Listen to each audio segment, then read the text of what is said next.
Good morning all of you. RBS degree college Meja खास के online platform पे सभी छात्रों का हम हार्दिक स्वागत करते हैं। छात्रों, आज जो है बीएससी एजी 4 सेमेस्टर का जो आपका सब्जेक्ट है problematic soil and there management के अंतर्गत जो है आपका टॉपिक जो है इरिगेशन वाटर एंड क्या कहते हैं irrigation water and quality and standards, जो ये आपका टॉपिक है आज इसके विषय में छात्रों जो है अध्ययन करेंगे। जो कि इसका अर्थ है कि इरिगेशन वाटर का अर्थ ये है कि सिंचाई जल की क्या गुणवत्ता है और क्या मानक है, किस तरीके जो है सिंचाई की जाए कि हमारे जल का जो है ज़्यादा दुरुपयोग न हो। जितने जल की पौधों की आवश्यकता है उतना ही जल जो है दिया जाए, जिससे जो है हमारा जो जल वाष्पीकृत होके वायुमंडल में चला जाता है उसे कैसे प्रबंधन किया जाए, किस मानक के अकॉर्डिंग किया जाए कि जिससे हमारे जल सिंचाई जल के अपेक्षा अच्छे यूजफुल रहें या प्रयोग रहें, और जो भी अवशेष पानी जो है बचे उसे किसी तालाब या किसी जो है डैम में इकट्ठा करके किसी संयंत्र माध्यम से जो है उसे पुनः सिंचाई कर सकें। इसका अर्थ यही हुआ कि जो हम सिंचाई जल करते हैं उसकी क्या गुणवत्ता है, उसके क्या मानक हैं, उसके विषय में हम जो है छात्रों अध्ययन करेंगे। ठीक है, आइए देखते हैं कि जो है कृषि प्रधान देश है, जो हमारा देश कृषि प्रधान देश है, अतः यह स्वाभाविक ही है कि हम कृषि उत्पादन की वृद्धि हेतु सिंचाई जल की गुणवत्ता जल प्रबंध की आवश्यकताओं को प्राथमिकता के आधार पर हम स्वीकार करें।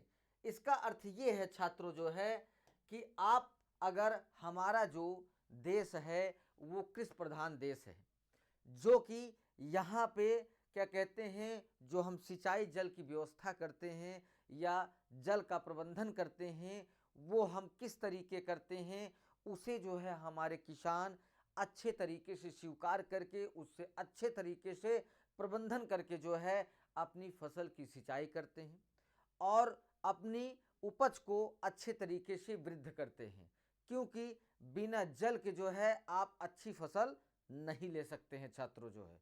ठीक है, आइए जहाँ पे हमारा जो कृषि का उत्पादन की वृद्धि है वो आपके सिंचाई जल के ऊपर जो है प्रभाव डालता है, उसके बाद उसकी गुणवत्ता पर जो है प्रभाव डालता है, फिर उसके बाद जल प्रबंध की जो है आवश्यकता को प्राथमिकता के आधार पर जो है वो प्रभावित करता है, मतलब सिंचाई जल प्रभावित करता है।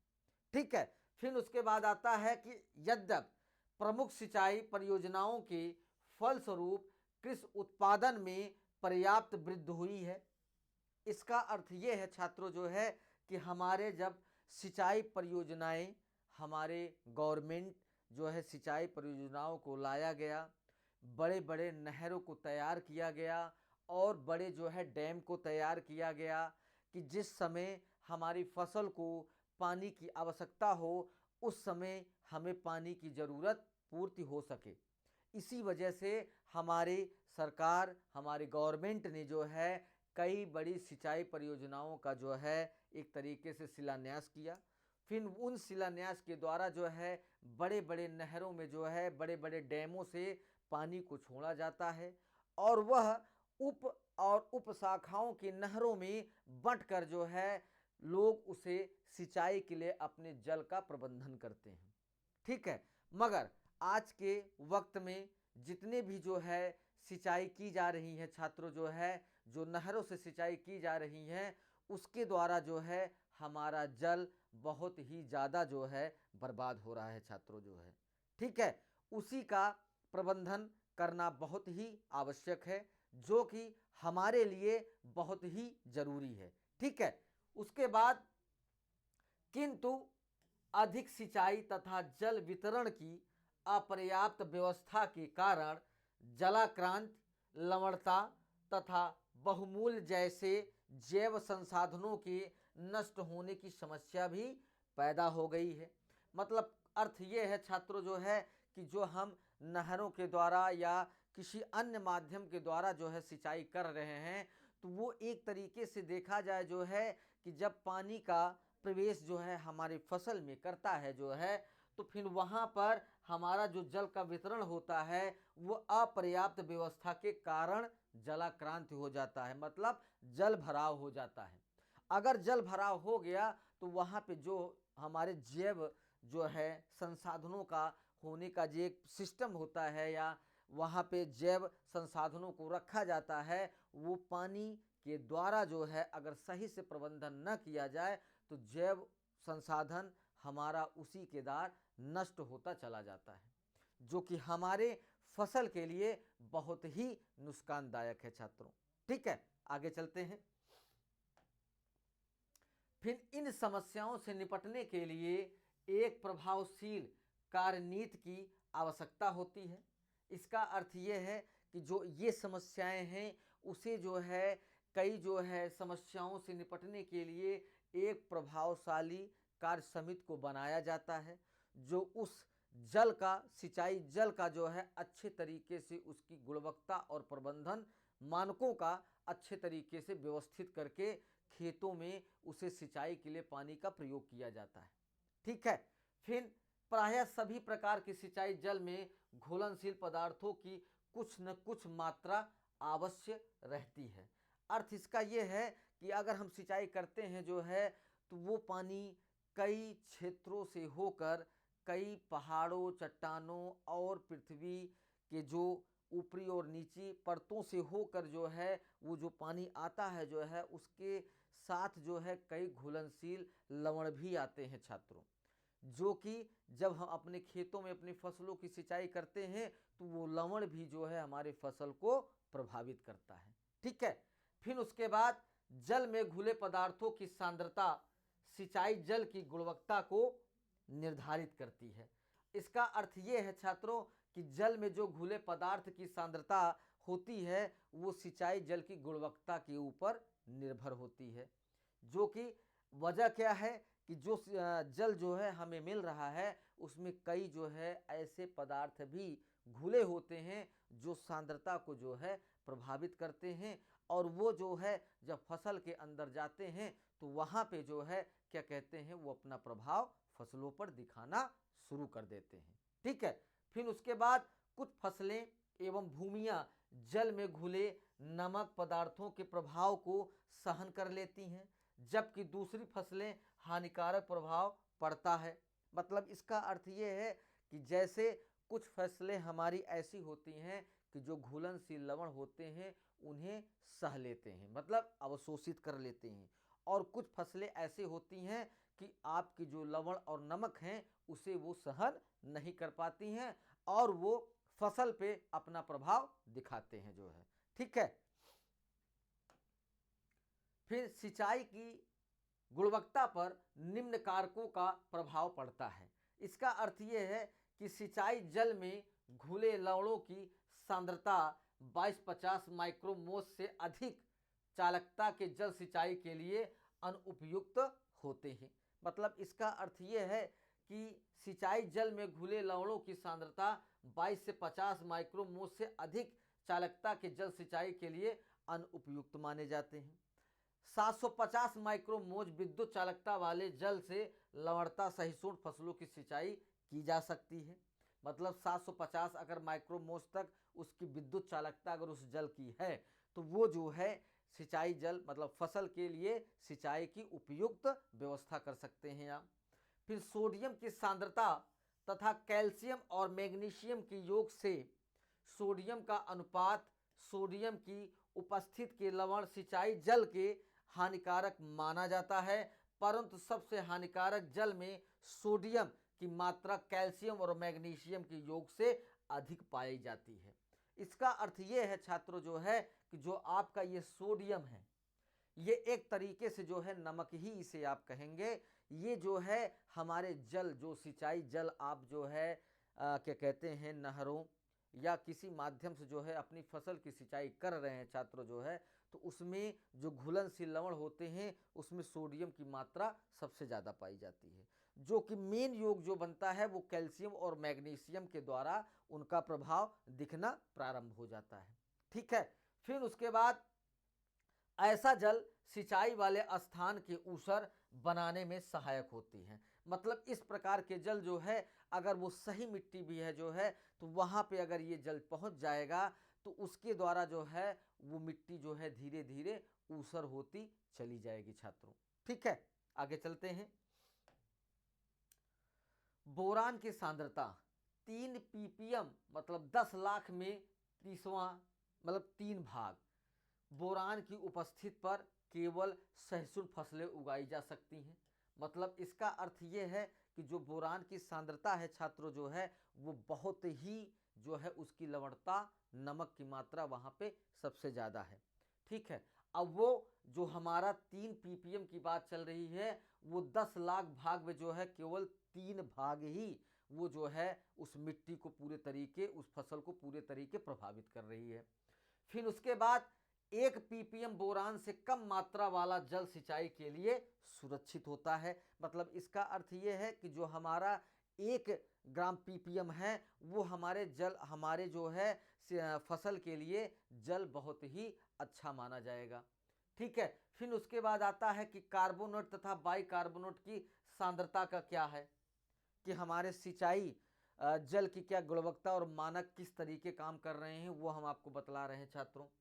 सिंचाई जल में कार्बोनेट तथा बाइकार्बोनेट की मात्रा 2.5 मिली तुल्य प्रति लीटर से अधिक होने पर सिंचाई नहीं करनी चाहिए। मतलब कहने का अर्थ ये है छात्रों जो है कि जो हमारा कार्बोनेट है तथा बाइकार्बोनेट है इसकी सांद्रता 2.5 मिली से अगर लीटर से ज़्यादा है तो इस जल की सिंचाई आप फसलों में ना करें जो है। ठीक है,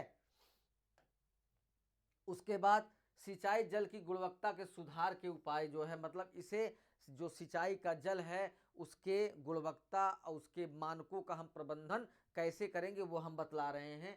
किसानों के लिए सिंचाई जल की चुनाव करना कठिन कार्य है क्योंकि उपलब्ध जल से सिंचाई करना एक विवशता होती जा रही है। मतलब इसका अर्थ ये है छात्रों जो है कि जब हमारा जो है गर्मी के दिन आते हैं जो है तो उस समय जो हमारा भूमिगत जल है उसका स्टेटा बहुत ही नीचे चला जाता है। अगर नीचे चला जाता है तो उसी जल को निकालने में हमें बहुत ही परिश्रम करना पड़ता है जो कि वो हमारे फसलों के लिए बहुत ही शुद्ध गुणवत्ता वाले जल पाए जाते हैं। ठीक है, फिर उसके बाद इस प्रकार दूषित जल से सिंचाई करने से परिणाम मृदा की व्यवस्था बिगड़ने के साथ साथ उत्पादन में भी कमी आ जाती है। अगर आप दूषित जल से उस फसल की उस मिट्टी की अगर सिंचाई आप कर रहे हो तो वहाँ पे उसकी जो एक मृदा की संरचना होती है उसका विकास एक तरीके से बिगड़ता चला जाएगा। फिर इसे निम्न उपायों द्वारा कम किया जा सकता है, जैसे सिंचाई जल में चूना मिलाकर जो है इसे सुधारा जा सकता है। खराब जल के साथ अच्छे पानी को मिलाकर सिंचाई करने से दूषित जल के प्रभाव को घटाया जा सकता है। फिर गंधक का अम्ल तथा जिप्सम को सिंचाई जल में मिलाकर सींचने से जो है हमारा जल की गुणवत्ता अच्छी रहेगी। फिर उसके बाद जीवाश्म पदार्थ युक्त जल को सिंचाई जल में मिलाकर करने से हमारे जल की गुणवत्ता अच्छी बनी रहेगी। सिंचाई जल से हानिकारक लवणों को अलग करके सिंचाई करने से यह विधि अत्यधिक खर्चीली होने के कारण व्यवहारिक दृष्टिकोण से अभी प्रयोग में नहीं लाई गई है। अभी जो है प्रयोग किया जा रहा है छात्रों कि जो हमारे घुलनशील लवणीय जल हैं उसमें जो है चूना मिला के उसे शोधित किया जा रहा है, जिप्सम मिला के उसे शोधित करके सिंचाई किया जा रहा है और वहाँ पे जो है जैसे हमारे जैव पदार्थ हैं उसको जो है उस पानी में मिलाकर सिंचाई किया जा रहा है जिससे वो जल जो है शुद्ध होने से हमारे फसल को उपयोग अच्छे तरीके से कर सकते हैं, अवशोषित कर सकते हैं और वो हमारे फसल को कोई नुकसान भी नहीं पहुँचाएंगे। ठीक है, फिर उसके बाद सिंचाई जल प्रबंध में ध्यान देने योग्य बातें आपकी जो है कि जलवायु तथा फसल जल मांग के अनुसार ही सिंचाई करना चाहिए। सिंचाई जल उपलब्धता के अनुरूप फसलों का चुनाव करना चाहिए जिससे पानी की कुशलतापूर्वक उपयोग किया जा सके। और सिंचाई जल हेतु उपलब्ध जल को अधिक से अधिक क्षेत्र में उपयोग में लाना चाहिए। चयनित किस्म में इसकी क्रांतिक अवस्थाओं और सिंचाई करनी चाहिए। फसलों को खरपतवार रहित रखना चाहिए जिससे उपलब्ध जल का अधिक उपयोग फसलों द्वारा हो सके। मतलब इसका अर्थ ये है छात्रों जो है कि जो हम सिंचाई कर रहे हैं जिस फसल में, उसमें जो है खरपतवार और क्या कहते हैं ये सारी चीज़ें न रहें। अगर ये चीज़ें रहती हैं जो है तो आपका आधे से ज़्यादा जल जो है ये खरपतवार सोख लेते हैं, जिससे जो मुख्य आपकी फसल होती है वो जो है उन्हें जल की कमी होने लगती है। तो इस वजह से अपनी फसलों को खरपतवार से रहित करके तभी आप सिंचाई करें जिससे आपकी मुख्य फसल जो है उस जल को सदुपयोग कर सकें जो है। ठीक है।